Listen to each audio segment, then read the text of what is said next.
Looks like it's time for the winter, guys. So the covers are on. I've got polycarbonate and 35mm on top. I've actually doubled it up because I had a spare piece, so decided to just chuck the spare bit on top. It's that time of year now. It's got down to about 6 degrees where I am. So it's about time we thought about retaining some heat, if possible. I know not everybody does that, but I'm going to be heating this pond this year, so it makes perfect sense to retain as much heat as possible. So, like I said, I'm heating this year.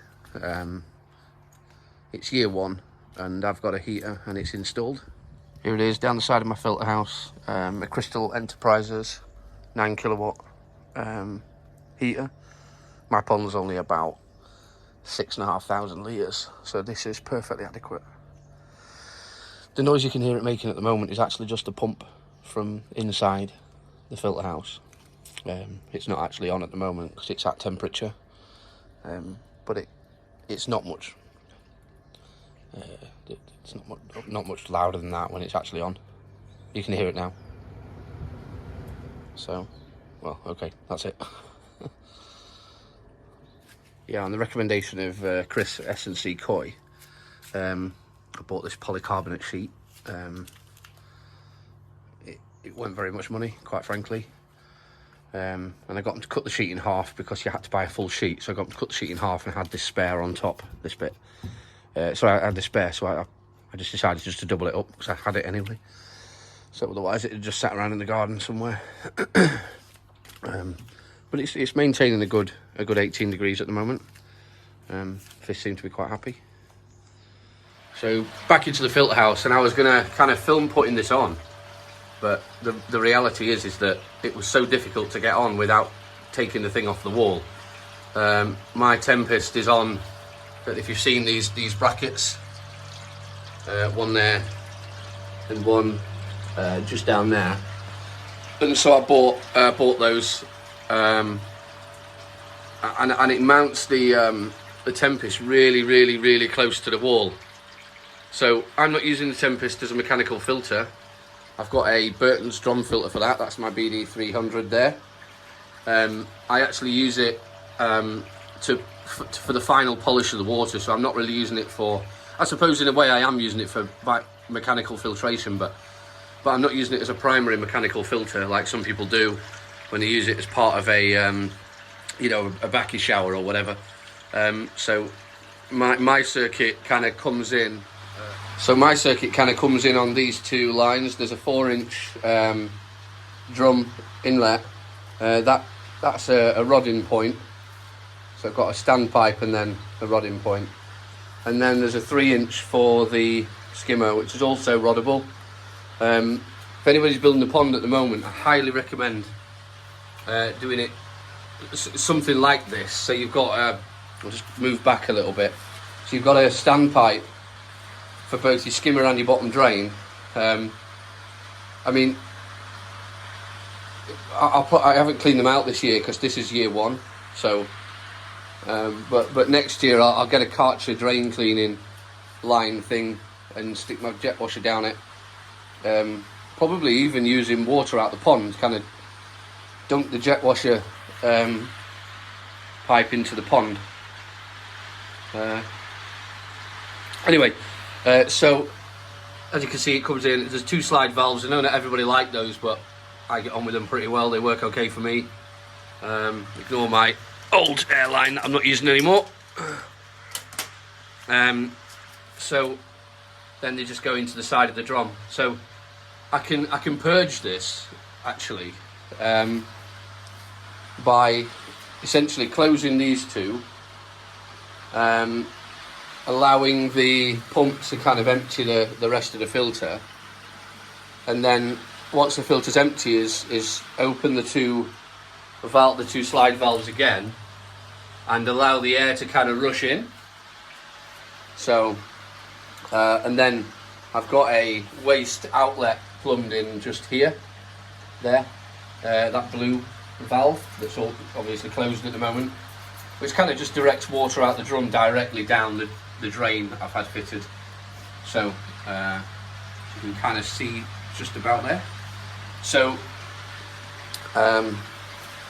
but then, yeah, how my circuit works is it goes through essentially through the bottom drain and the skimmer into the drum, which is obviously here, through the drum, and then along through the bio chamber. It's going a bit crazy.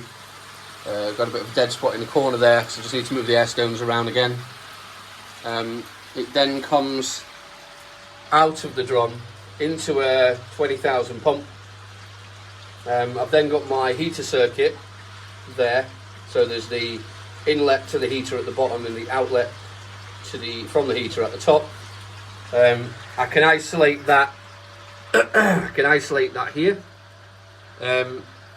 So if I open that and then turn the valves off outside, the water will naturally just flow straight up this, because water always takes the easiest path. It then goes into the Tempest, and then up through the Tempest, and then out of the Tempest here. But again, same idea. I can isolate the Tempest at any point, and run the water straight through, which I do to clean it. So in order to clean it, it's never really that dirty. Because of the way that I use the Tempest. But I can open that, and then I can close that, and then close that one, and then very, very, very easily, I don't know if you've seen a Tempest clean before. This is a wet room, so I'm not bothered about the fact that it's going straight down. But then it sort of does that, kind of boils, if you like. It looks like it's boiling. It's not really, of course, it's just dragging air in. But as you can see, mine's pretty clean anyway, because what I really want to use it for is just water polishing. It's kind of last line of mechanical defence, if you like, after it's been through quite a substantial filtration system. So, you know, once it's been through the drum, I think it's something like 60 microns. Not much is getting through there. A little bit, but not much.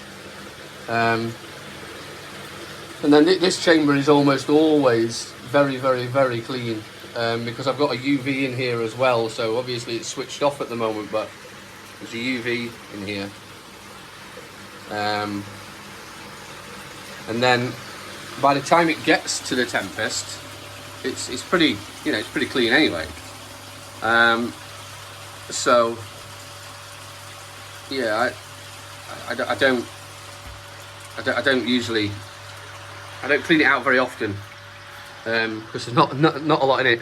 So you'll hear a little click on a Tempest. I like that about it. I don't know if that's just mine or everybody's valve's got one of those. When you close it, you hear like a little, and it's quite nice. That it's quite reassuring to know that it's closed and locked. I've heard of some people talk about having problems with these valves, but I've had mine now. I've had it in service for 9 months. I've had it for over a year, so and I haven't had that problem. And then to I can then first of all open this one, and then I can open the top one. You'll start seeing it slightly move up, then what I do is, once that's like that, yeah, I'll then close this off, and then that means that all of the water is now flowing via the Tempest, so all of it's going through the Tempest now. And again, I'm only using it as a water polisher, but my biggest concern wasn't that. It was that this winter I intend to keep the pond at somewhere in the region of 18 degrees. I might drop it down to maybe 14 at some point, give them a mini winter. It's not much of a winter, is it? 14 degrees. But the reality is that I'm also aware that whilst most heat will be lost through the top of the pond, and I've dealt with that using polycarbonate sheets,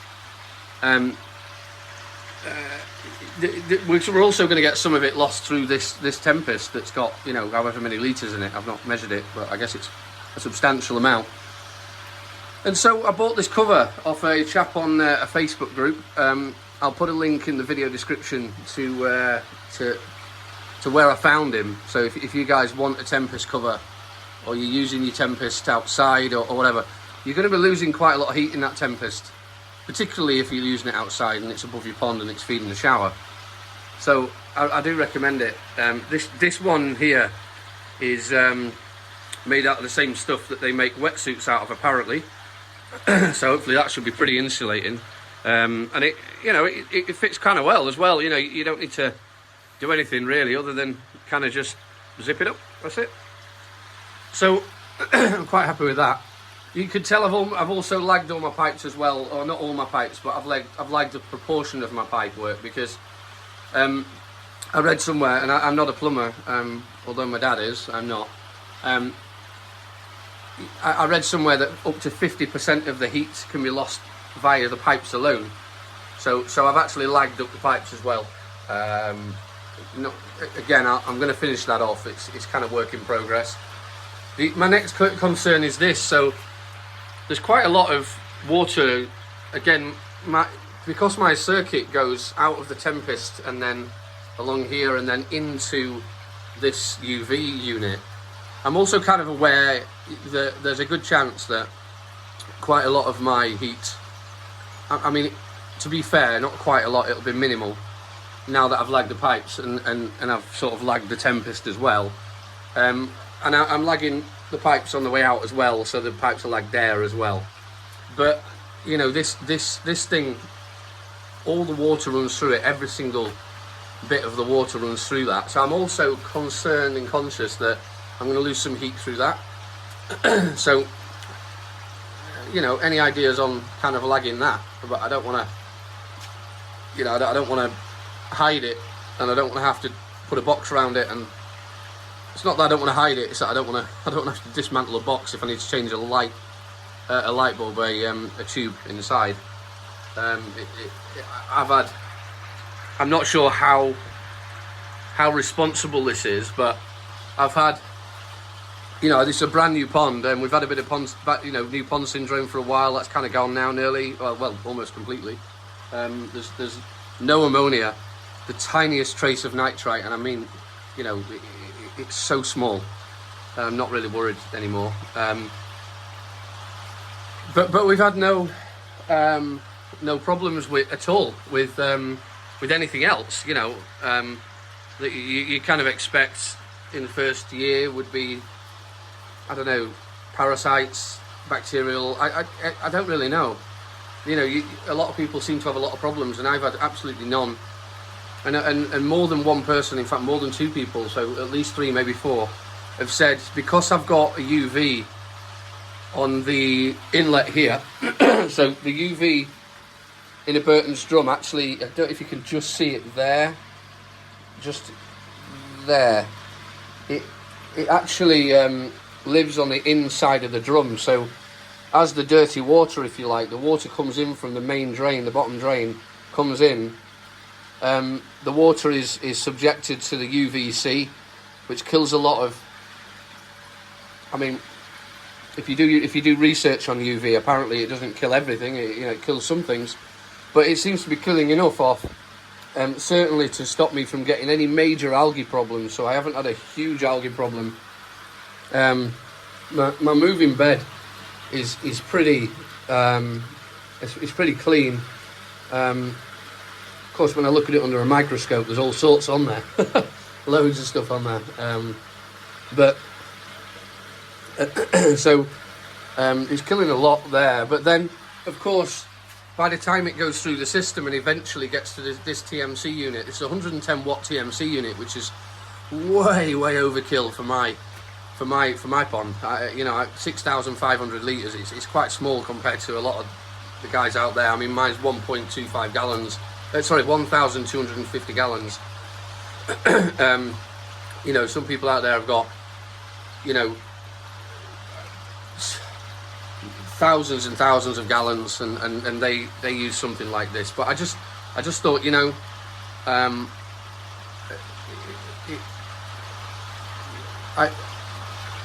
I did think about the electrical cost as well, but we do have a solar panel, so we do get some of that subsidised by the sun itself. But yeah, I mean, we've not really had any major bacterial issues. We've not had any parasite issues as far as I'm aware. There's no viral issues as far as I know. There's no flicking, there's no flashing, there's no problems. And as much as it might mean nothing to do with this UV, I'm not going to turn it off. I know some people turn their UVs off in the winter and they say it's unnecessary and whatever else. I'm leaving mine on. I like the fact that the water runs through it. It clarifies the water. It definitely does that. That's for certain. It certainly does that. Makes the algae, but it breaks down the algae molecules and makes them clump together, and then they go back around the system, and the drum kind of kicks them into the drain. That's kind of nice. So we've got a nice clear pond. But also I firmly believe that this might be responsible for you know, having less issues, even if it's only partially true. So that's it. We look like we're ready for winter. The other thing that I might consider this year is maybe insulating the underside of the cover, because I know that this room isn't heated. So some of the heat I'm going to lose through the top of this drum. But the most important thing that we've done, I mean, I was also advised to kind of lag these pipes as well, but I mean, they're mostly underground. What's coming out the ground is I mean, 6 meters away, the pond. You know, I mean, this pipe here and this pipe here are both. When you get down, there's a swept bend at the bottom, and then there's 6 meters to the pond. One single 6 meter pipe. I had them specially ordered from S&C Koi. Darren at S&C Koi specially ordered them for me, because I don't think they usually stock 6 meter pipes. But they did, you know, he got them for me. So big shout out to those guys for getting me those. And the point that I'm making is that most of these pipe work is underground, and then by the time it gets to the filter, it's almost completely at the heater here. So my thought would be that if I'm going to lose a lot of heat anywhere, it's going to be in here, in the drum. So I figured that most heat rises, and I figured that if I were to insulate the underside of the top, that's the top for it. Yeah, no, I've not taken the sticker off yet. I'll do that one day. And then that way I can prevent any of the heat from escaping through the drum. But again, the main place that the heat's going to be, you know, where I'm going to be losing most of the heat is in the pond itself. And we've kind of dealt with that, polycarb sheets. So, yeah, I think we might be prepared. And the fact that it's 6 degrees today outside, it's 18 degrees in the pond, 17 degrees coming out of the, just to read this, by the way. So you've got 18 degrees is the, you saw it change just then. 18 degrees is the temperature I want it, that's on the left, and 17 degrees is the temperature it is. So at the moment the fan outside, the air source heat pump will be running, and the moment it drops below the temperature, of course, being a thermostat, it'll change that, so it'll start to heat up. So but 17 is the temperature that's currently coming out of the drum and then going into that pipe there. So that's the temperature that it takes, and then obviously it's flicked back to 18 now, so clearly it's doing its job. By the way, it has a delay.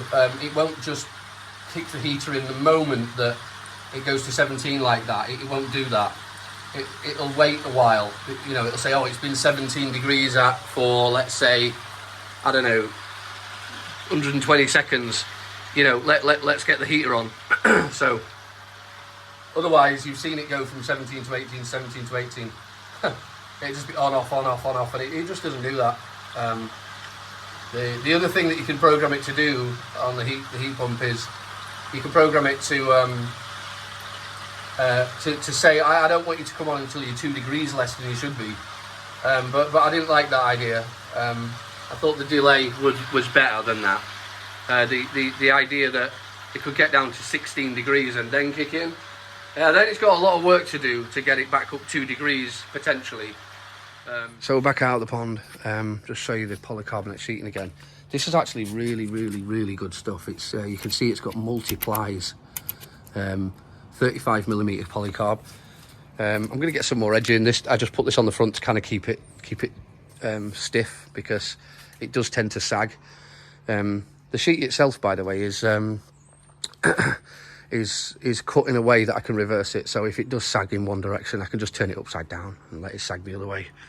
But the sheet sagging is not really my primary concern. My primary concern was heat retention.